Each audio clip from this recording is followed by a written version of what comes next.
Welcome to Start PT Now podcast to let you know what's going on in your world and my world. Your guy, my guy. Another awesome segment today. We're joined by Franco Ortuno, personal trainer at Function with Franco online for all your viewing pleasures there. Thank you. Thank you for having me. Happy to have you back, ready to pick that brain of yours for something good for the body, the mind, and the soul. So, right, guy, let's get the show started. What do we have? We talked last time. We ended off, we were kind of getting into a bit of like a nutrition, diet, hydration sort of topics. And we talked a bit about FMS, which is actually a program that we run over in our Bowie office. It's functional movement screening, and it's particularly targeted towards student athletes. I know you are a student athlete yourself, and I'm sure you work with a good amount of people in that sort of space. Have you ever heard of FMS or functional movement?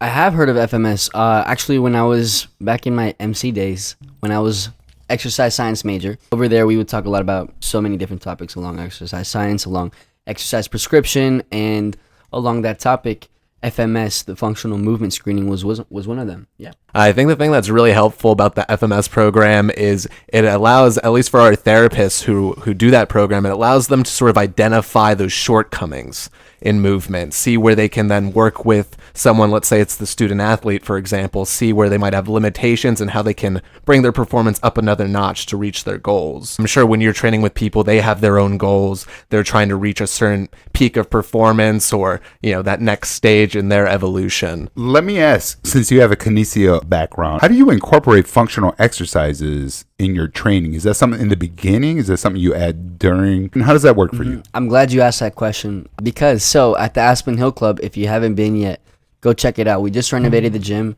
Beautiful gym. We added a nice turf strip. We got some nice squat racks, nice cable machines, plate loaded machines. Definitely took it to the next level. I've been taking advantage of all the equipment we got, especially, we got some kettlebells, core bags. We got that turf strip, so now we have a sled. We actually call it a barrel. A little bit different than a sled, but it's the same thing, really. But basically what I've been doing is, when it comes to that functional strength training, that's this type of stuff that I'm doing at the beginning. And what I'll tell you, we start off with the sled, right? Pushing it and pulling it. Typically, I'll have them kind of like start off slow with a light weight, just pushing the sled itself, and then we'll load the sled, focus on pushing it quicker. And really what that does is I'm kind of just priming their body, activating that nervous system by doing intense stuff like that. And I like to do that in a way, incorporating that functional strength. So with that sled, right, it's a movement. We do carries also. So that translates like in real life, like let's say you're carrying groceries, right? We always use that analogy. But I always like to use that functional strength training first. So I'll start off using the sled, and then we'll do kettlebells. I'll use the core bag with them as well, whether it's doing loaded carries on the front side of the body or just doing single leg RDLs with the core bag or the kettlebells as well. And then after that, we'll move into our strength training. So then we'll focus more on machines, maybe do like one compound movement, and then focus more on accessories depending how intense that day is and how much we've done, really. Out of all the trainers at my gym, I definitely love doing functional strength training a lot with them, and I think I'm one of the trainers that focuses more on that. And I think it's you have an interesting sort of background and experience because you were a student athlete yourself. You've been in those shoes not even too long ago. So you can probably relate more with that perspective compared to some trainers who maybe they don't come from that sort of background. Maybe they weren't on high school sports teams. What would you tell high school Franco, knowing what you know now? I would tell high school Franco, start working out, get big now, and you'll reap all the benefits later on when you're at this point in your life right now. Well, let me stop you there, Mr. Tough Guy. You talk about getting big and putting size. Mm-hmm. See, over time, I'm a little older than both of you guys. I'm learning that my body is really conditioned not to carry too much size. How can I incorporate functional movement or exercises at this stage of life in order to maintain strength versus putting on size? So when we talk functional, one thing I like to think about is activities of daily living, right? Okay. So Leo, let me ask you this. What are some things that you're doing on a daily basis when it comes to movement? Well, just something simple like getting in and out of a car. Okay, so that requires you to basically go from a seated position to standing up, right? And then also some sort of lateral component because you have to move out to the side to get out of that car. So it could be for you as simple as maybe holding a weight and standing up from your chair, sitting back down. Same thing, hold that weight and then kind of maybe do like a lateral lunge, or maybe not necessarily a lateral lunge, but moving side to side, also holding that weight. And core is a big part because if you're getting out of bed, you're kind of basically crunching, aren't you? Right? Yes. So it's important to develop that strength, get strong, because over time, as you age, you're going to get weaker.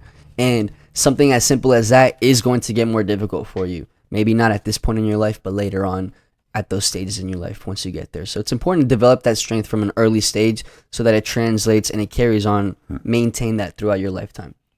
And I'm glad you mentioned that. You talked about core, and core is a reoccurring theme because it is the foundation of a lot of things we do. We pull a lot of our strength from the core, and it's important to have a strong core. And I think I mentioned earlier on the show, maybe several episodes back, that I was actually somewhat embarrassingly exposed for having a weak core weeks back. I remember you said that. So it's been particularly relevant for me. Along those lines, I wanted to ask you what strategies you would maybe recommend using to develop that core stability. Now, if we're talking like getting out of the car, getting out of bed, how do you really go about functionally building and stabilizing that core? When you think of what the core is meant to do in the spine, you want to create movement at the core, but then you also have to be able to resist movement at the core. Sometimes you might get pushed around and you don't want to fall, right? So it's all about how stable can you remain at your core. That translates all that strength through your feet, through the lower body, through the upper body. So you want to look at movements where you're resisting movement and then creating movement. So resisting movement could be something like a plank, a side plank. Creating movement could be something like a crunch. For a third one, would you recommend a one leg, standing on one leg for a duration of time? Does that help determine how weak your core is or how much your balance could be That's off? mainly for balance, exactly. Okay, and balance. that is something that I do with my older population. What we do is balance on one leg, balance on the other leg.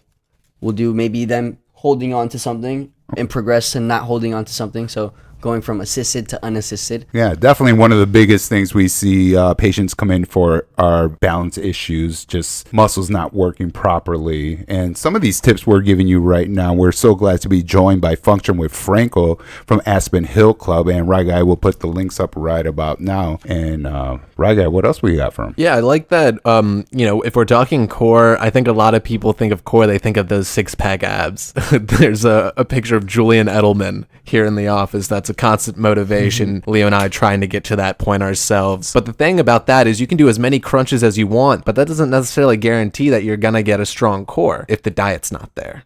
And the thing is too, you can work on creating a lot of movement at the core, but if you're never working on resisting that movement, then yeah, you might get strong at creating that movement, having a strong core. But maybe that puts you at risk because you don't have that resistance, you don't have that stability. Then that puts you at risk of getting injured in other ways. That could come through a lift, that could come through just falling, little things like that. So that's why it's important to work on those components: stability, resistance to motion, and creating motion. So we're talking stability, resisting motion, and creating motion. What's the number one stability exercise you would recommend? For stability, so I would say we can do side planks. That's difficult because it requires you to kind of balance on that side, right? So you're working on that stability component. And you recommend that for what? 3 to 5 second holds, 10-second holds? What are we looking at? It all depends on the individial. Okay, so it could be as much as 2 seconds. You can maybe do 30 seconds. Ryan may be able to do 2 minutes. Have you seen the Guy? I doubt that. So. Come on, Guy. Don't let him say that. Well, it sounds like we got a challenge here. Guy versus Franco. I think like today's video should be Guy versus Leo. I don't think we're going that far due to seniority on the set. So, okay, so we're doing side planks. What would be another one I would do for stability? We can do regular plank? We can do a regular plank, or if you really want to work on your core, but also work on stability and then also some lower body, some glute bridges. One leg at a time, though. Okay. And how do you feel about plank, but you're not on your elbows per se, almost from a like a high plank position? Yes, a high plank. Thank you. That's something I always incorporate in my warm-ups with my clients. And do you start at a certain degree and work it up, or do you just automatically we go from an elevated inclined position and then work our way lower? Okay. I like to incorporate some sort of thoracic rotation also with that. So a lot of times I'll have them as a warm-up. We'll do high plank, and then we kind of just open up to the side, working on that thoracic mobility as well. Okay, so we got a side plank, we got a high plank, and what would be a third plank we could use? A third plank that we can use? We can do just a regular plank. Regular plank, okay. Regular plank. The plank seems to be on my to-do list this week. And I would throw in some crunches in there too. Crunches. So how do you feel about the sit-up, the crunch, the wheel roll? What is the best way to maximize that lower portion of the body? Yeah, so when it comes to those crunchings, you know the captain's chair? Yes. So basically with that back support and your hands are hanging right here, you're grabbing on. I'm a big fan of that because it provides you that stability on the back to really isolate that core on the Okay. front. So when we're talking about just creating motion, doing an exercise that creates that motion, big fan of those crunches on the captain's chair. What about the Russian rows or side The to Russian side? roulette, Yeah, Russian roulette, wow. Russian twist. The Russian That's what it twist, is. yes. The Russian twist, it's great. I don't really do them that much on my own, but it is something that I've seen coming up, working in different facilities with athletes and all that. It is something that I've seen. Okay. And what about the kick out, sit up position and just kicking your legs, almost like scissor kicks? Okay. Yeah, so there's one that I do. It's very similar to that. I call it heel taps. Okay. And I'll be glad to show you, actually, because it's one that's very effective. It's very safe. It's not too hard on the back. And it's actually, you're thinking of keeping your back in a certain position when you're doing these. So that's what I like about it.